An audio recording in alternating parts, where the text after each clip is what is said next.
afternoon. My name is John, and this is the Homestead Diary. We have continued with our pump house project, and we poured a couple of days ago. My wife has some videos that she needs to upload about that pour.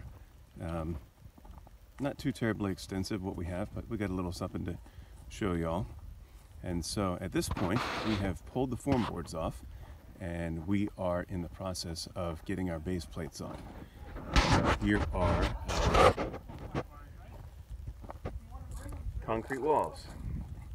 They're about 2 foot high, and approximately every 3 feet or so we've got J-bolts sticking up. These are pressure treated sill plates that are going on top of that, and we're initially setting them down to do layout, which means to get an idea of where doors and windows are going to be, and then we'll pull the boards off and build the walls, and then slip the walls back down on top of the bolts, and we will screw them down. And so the pour definitely went well. We way overbuilt for what we were doing. I mean, for a 2 foot high form, I don't know, I probably had enough wood on there for 4 foot high forms, but me being me and not wanting to have a blowout, we just kind of kept going and probably spent an extra day just making sure that everything was all tied together the way it should be.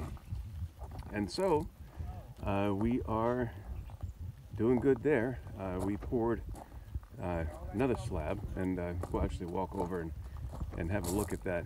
We have a space here, a Quonset hut, where only half of it, when we bought the place, had a concrete floor, and which, I don't know, if that's what you can do, that's what you can do. And so we decided that we were going to finish that. And so in addition to finishing that, we also poured a bit of an apron and a patio off to the side, which you'll see here. So this is the Quonset hut, and we've got, it's about a 6 foot deep patio, not into the ground, but from here to the Quonset hut. It goes back, and then it comes around, and then this is about 8 feet from the edge to the Quonset hut. And so our plan is to build a 2-sided garden shed here, one side along here and one side along here, and then have a roof on it, and that'll give us a place for all our garden tools and extra pots and this and that, and it'll also give us a bit of a shady spot, which we will bring around here. We'll have a little awning that connects to the garden shed, and then we'll have a nice spot for us to sit when it gets hot and we need a break. And so inside the Quonset hut, here's the new concrete floor, which is pretty awesome.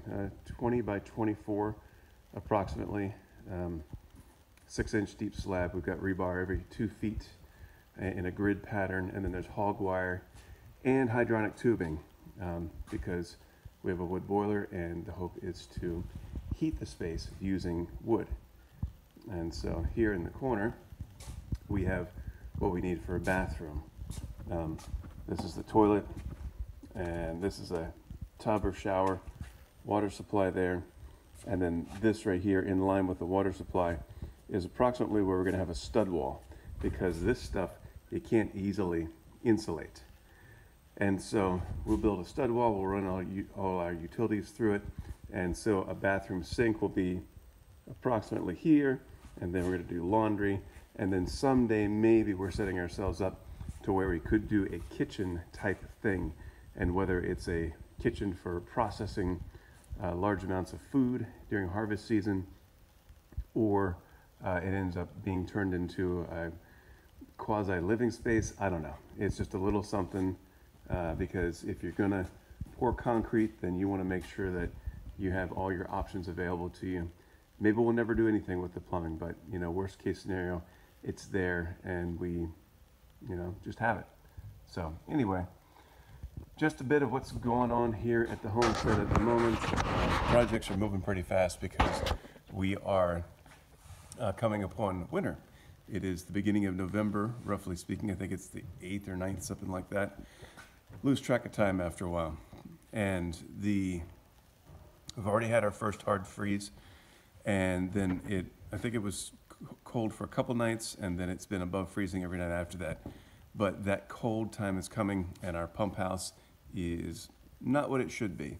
And so hopefully here in the next week and a half, we're gonna have a dried-in insulated structure.